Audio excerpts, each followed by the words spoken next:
జై శ్రీరామ్. అందరికీ నమస్కారం. Welcome to news Akhanda. నేను మీ కస్తూరి శ్రీధర్. నేను ఇప్పటికీ ఎన్నోసార్లు చాలా సందర్భాల్లో నేను చెప్తానే ఉన్నా, నాయనా కులాలకు, వర్గాలకు, పార్టీలకు, ప్రాంతాలకు అతీతంగా మనమందరం ఒకటైపోవాలని చెప్పేసి చాలా వీడియోల్లో చాలా ఉదాహరణలు చెప్తా ఉన్నా. కానీ ఇంకొక న్యూస్ ఏంటంటే, హిందువులు ఐకమత్యంగా ఉంటే ఎలా ఉంటుందో చెప్పడానికి మీకు ఇంకొక మహాద్భుతమైన ఒక న్యూస్ అయితే తీసుకొచ్చిన. ఉదాహరణగా న్యూస్ అయితే మాత్రం జబర్దస్త్గా ఉన్నది, ప్రతి ఒక్కరు కూడా ఎంజాయ్ చేయండి. రాత్లం, ఇది ఒక నగరం పేరు అనమాట. ఇది మధ్యప్రదేశ్లోని ఒక ముఖ్య పట్టణం. ఈ నగరము మధ్యప్రదేశ్లోని కీలకమైనటువంటి మాల్వా రీజియన్లో ఉంటుంది. ఈ రాత్లం పట్టణం కూడా అత్యంత సున్నితమైన ప్రాంతం. అంటే హైదరాబాద్లో పాత బస్తీ మాదిరిగానే ఈ రాత్లం ప్రాంతం కూడా అత్యంత సున్నితమైన ప్రాంతం అనమాట. ఇక్కడ రెండు వర్గాల మధ్య ఎప్పుడు కూడా ఘర్షణ జరుగుతూ ఉంటాయి. ఇప్పుడు నేను ఒక మాట చెప్తా, చాలామంది అంటూ ఉంటారు, నువ్వేంది అందరి మాదిరి నువ్వు కూడా వర్గం అంటున్నావే, నువ్వేమైనా భయపడుతున్నావా అని చెప్పి కొంతమంది అంటారు. అది భయం కాదు నాయనా. ఏంటంటే ఈ యూట్యూబ్లో కొన్ని పరిమితులు అనేవి ఉంటాయి, వాటిని అనుసరించి దాన్ని బట్టి మనం మాట్లాడాలి. అంత లేదని చెప్పేసి మన ఇష్ట ప్రకారం మనం మాట్లాడినాం అనుకో, ఇంకంతే ఛానల్ ఆడికి గోయిందా ఎత్తిపోతుంది. అది దాన్ని బట్టి నేను మాట్లాడుతున్నా, మీరు దయచేసి మీరు అర్థం చేసుకోండి. ఆ రెండు వర్గాల పేర్లు చెప్పాల్సిన అవసరం లే, ఆ రెండు వర్గాలు ఏందో ఈ పాటికి మీకు అర్థమైపోయి ఉంటుంది. అయితే మొన్న ఈ వినాయక చవితి సందర్భంగా ఎప్పటిలాగానే హిందువులు వినాయక చవితి వేడుకలను చేసుకుంటూ ఉన్నారు. సహజంగా ఏంటంటే మన హిందువులు ఎప్పుడు కూడా ప్రశాంతంగా ఉంటారు, ఏదో వాళ్ళు బతుకుతూ ఉంటారు, ఎవరి జోలికి పోకుండా. అదేవిధంగా ఈ వినాయక చవితి వేడుకలను వాళ్ళు ఘనంగా నిర్వహించుకుంటూ ఉన్నారు. మొన్న రాత్రి ఈ వినాయక మండపాల దగ్గర ఈ పిల్లోళ్ళు డ్యాన్స్ చేస్తారు చూడు, ఆ డ్యాన్స్ కార్యక్రమాన్ని ఏర్పాటు చేశారు. అందరూ సరదాగా ఏంటంటే ఈ వేడుకలను జరుపుకుంటున్నారు. అయితే ఇదే రాత్లం ప్రాంతంలో ఒక వర్గం జనాభా చాలా ఎక్కువగా ఉంటుంది.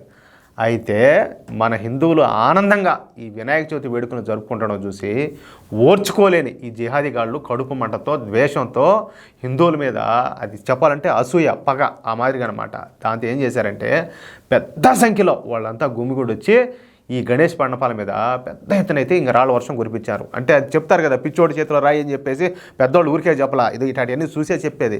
వాళ్ళకి ఏంటంటే వాళ్ళ పండుగలు వచ్చి మనోళ్ళకి చెప్పాలంటే మనోళ్ళు పోయి వాళ్ళ గ్రీటింగ్స్ చెప్తారు, ఏది ఆ పండుగ శుభాకాంక్షలు, ఈ పండుగ శుభాకాంక్షలు అని చెప్పేసి వాళ్ళ ఆచారాలను వీళ్ళేదో ఇలాగా భావించుకొని వీళ్ళు నెత్తిన టోపీలు పెట్టుకొని ఇక అదంటే ఎందుకులే, నేను ఇంతకని జాచి మాట్లాడకూడదు కదా, కానీ వాళ్ళ పండుగలు అన్నీ వీళ్ళంతా పోయి గ్రీటింగ్స్ చెప్పడం అన్నీ చేస్తారు.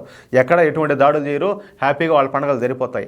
అదే మన పండుగలు వచ్చితే ఇప్పుడు శ్రీరామనవమి కావచ్చు, లేకపోతే హనుమాన్ జయంతికి కావచ్చు, శోభయాత్రలు చేసినా, లేకపోతే ఈ మరి వినాయక చవితికి కావచ్చు, ఇట్లాంటి ఏదైనా చేసుకునేటప్పుడు ఈ రాళ్ళ దాడులు చేసేది, కొట్టేది, ఈ మరి వచ్చి కలబడేది ఏంది ఇదంతా. మళ్ళీ ఏంటంటే మనోళ్ళు సిగ్గు లేకుండా మీరు మేము బాయ్ బాయ్, మీరు మేము బాయ్ బాయ్ అంటూ ఉంటారు. ఏందిరా బాయ్ బాయ్? చూడండి, ఇదే బాయ్ బాయ్ అంటే ఇది ఇట్టే ఉంటుంది. అయితే హిందువులు వాళ్ళ మానాన వాళ్ళు వేడుకలు జరుపుకుంటా ఉంటే ఈ జిహాదీలు మాత్రం వాళ్ళ మీద పెద్ద ఎత్తున ఈ రాళ్ళని ఇసిరి ఆ వేడుకల్లో విధ్వంసం సృష్టించారు, నానా రభసా చేశారు. దీంతో ఆగ్రహించిన హిందువులు ఒక్కసారిగా అందరూ కూడా కలిసిపోయినారు. మొన్న సాయంత్రం వరకు ఈ కులాలుగా, వర్గాలుగా విడిపోయి వినాయక చవితి వేడుకలు నిర్వహించుకుంటా ఉండేటువంటి హిందువులంతా కూడా ఒకటైపోయినారు. ఈ రాత్లం పట్టణంలో తమ జనాభా తక్కువగా ఉన్నప్పటికీ కూడా హిందువులంతా ఒకటిగా కలిసిపోయినారు. ఇక హిందువులు కూడా అంటే వాళ్ళు రాళ్ళు వేసారని చెప్పి వీళ్ళు తిరగమని రాళ్ళు వేసి ఏమవుతుంది, అట్లా కాకుండా జిహాదీలకు మనకు అప్పుడు తేడా ఏముండదని చెప్పి మాట్లాడుకొని ఈ హిందూ పెద్దలు చెప్పినారనమాట, ఉన్నాయన ఓడి రాళ్ళు వేసారు, మనం పోయి రాళ్ళు వేసి వాళ్ళకి మనకు తేడా అయింది, దీనికి మించి ఏదో మనం చేయాలన్నట్టు ఇక హిందువులందరూ కలిసి అంతా ఐకమత్యంగా కలిసి వీళ్ళంతా పోయి ఏం చేశారంటే ఈ రాత్రం పోలీస్ హెడ్ క్వార్టర్స్ దగ్గర పెద్ద ఎత్తున ధర్నా చేయడం ప్రారంభించారు. రాత్రికి రాత్రే పెద్ద ఎత్తున హిందువులందరూ కూడా పోగైపోయి ఈ పోలీస్ స్టేషన్కి అంతా చేరుకున్నారు. అక్కడ ఎవరైతే రాళ్ళదాడికి పాల్పడినారో ఆ దోషులను వెంటనే శిక్షించాల్సిందేనని చెప్పేసి ఈ రాత్రంపట్నం హిందువులు పెద్ద ఎత్తున అయితే అక్కడ ధర్నా కూర్చున్నారు. ఇంత పెద్ద స్థాయిలో హిందువులు ధర్నాకు కూర్చోవడంతో బెదిరిపోయినటువంటి పోలీసులు ఇక చర్యలు అయితే ప్రారంభించారు. అందులోనూ మధ్యప్రదేశ్లో ఉండేది భారతీయ జనతా పార్టీ ప్రభుత్వం కావడంతో పోలీసులు విజృంభించారు. ఇంకొకటి ఏంటంటే అక్కడ మోహన్ యాదవ్ అని చెప్పేసి ఆయన ముఖ్యమంత్రి, జబర్దస్త్ క్యాండిడేట్, సూపర్ అనమాట.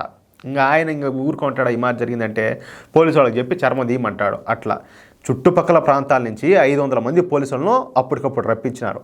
ఒకరు కాదు, ఇద్దరు కాదు, ముగ్గురు కాదు, ఏకంగా ఏంటంటే 150 మంది జిహాదీల మీద కఠినమైన సెక్షన్ల కింద కేసులు నమోదు చేసి వాళ్ళని అరెస్ట్ చేయడానికి వందల సంఖ్యలో పోలీసు వాళ్ళు ఈ జిహాదీ కాలనీలపై మెరుపుదాడి చేశారు.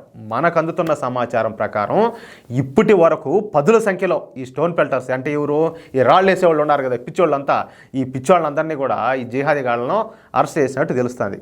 ఇక వచ్చే 2 రోజుల వ్యవధిలో మొత్తం ఇప్పుడు ఎవరి మీద అయితే 150 మంది మీద కేసులు అయితే బుక్ చేశారో ఈ 150 మంది జిహాదీ గాళ్ళందరినీ కూడా పోలీసులు అరెస్ట్ చేసే అవకాశం స్పష్టంగా ఉండాలి. మన అంచనా ప్రకారము వీళ్ళపైన ఈ మత ఘర్షణలకు పాల్పడినారని చెప్పేసి కేసులు బుక్ అవడం మూలంగా ఈ 150 మంది జిహాదీ గాళ్లకు 7 సంవత్సరాల కఠిన కారాగార శిక్షలు పడే అవకాశం ఉండాలి. అర్థమైంది మీకు? అంటే వీళ్ళేదో పూనకం వచ్చినట్టు పిచ్చి పట్టినట్టు లేదో జాంబీగాళ్ళ మాదిరి ఫీల్ అయిపోయి రాళ్ళేసిన పాపానికి దెబ్బకు 7 ఏళ్ళు లోపల దొబ్బి శాపం దోనేట్టు దోవుతారు. కానీ ఏంటంటే నాకు ఇక్కడ ఒక చిన్నది ఒకటి మాటగా, రోజుకు ఒక పూట పెట్టాలి వీళ్ళకి తిండి. ఎందుకంటే 3 పూటలు పెట్టామనుకో కడుపు నిండా దొబ్బి తినేది, పనుకొని నిద్రపోతారు ఆడ గురక పెట్టి. అట్ట కాకుండా ఒక్క పూట భోజనం పెట్టి ఏన్నైతే మామూలుగా జైల్లో ఖైదీల దగ్గర పనులు చేపించారంటారు కదా, చేపించే పనికి డబల్ పని చేయాలి లోపల.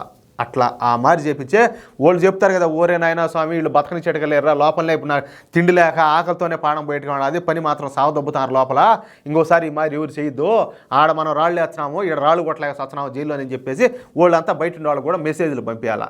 ఏది వాళ్ళు వచ్చారు కదా చూసేదానికి అప్పుడప్పుడు ములాఖాతలకే, అప్పుడు చెప్పాలా బయట ఉండే వాళ్ళన్నా మూసుకొని జాగ్రత్తగా మనం మేము ఎట్ట చచ్చిపోతున్నాం అన్నట్టు. అట్ట చేసే కానీ వీళ్ళందరూ సిగ్గురాదు.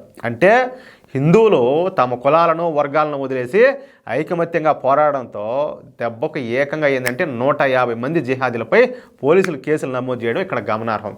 అర్థమవుతుందా? అది నాయన చెప్పేది. ఇప్పటికైనా కూడా మీరు ఏ పార్టీలైనా ఉండండి స్వామి, మీరు ఎక్కడైనా ఉండండి, అది కాదు మ్యాటరు. దేశం అన్న విషయంలో కావచ్చు, హిందుత్వం అన్న విషయంలో కావచ్చు, ఖచ్చితంగా అందరూ ఒకటై పోరాడాలని చెప్పి నేను ప్రతిసారి చెప్తాను. ఎందుకంటే ఇందుకే ఐకమత్యమే మహాబలం అని చెప్పి పెద్దవాళ్ళు ఊరికే చెప్పాల. అది మాత్రం ఎట్టి పరిస్థితుల్లో కూడా ఎవరు మర్చిపోవద్దు.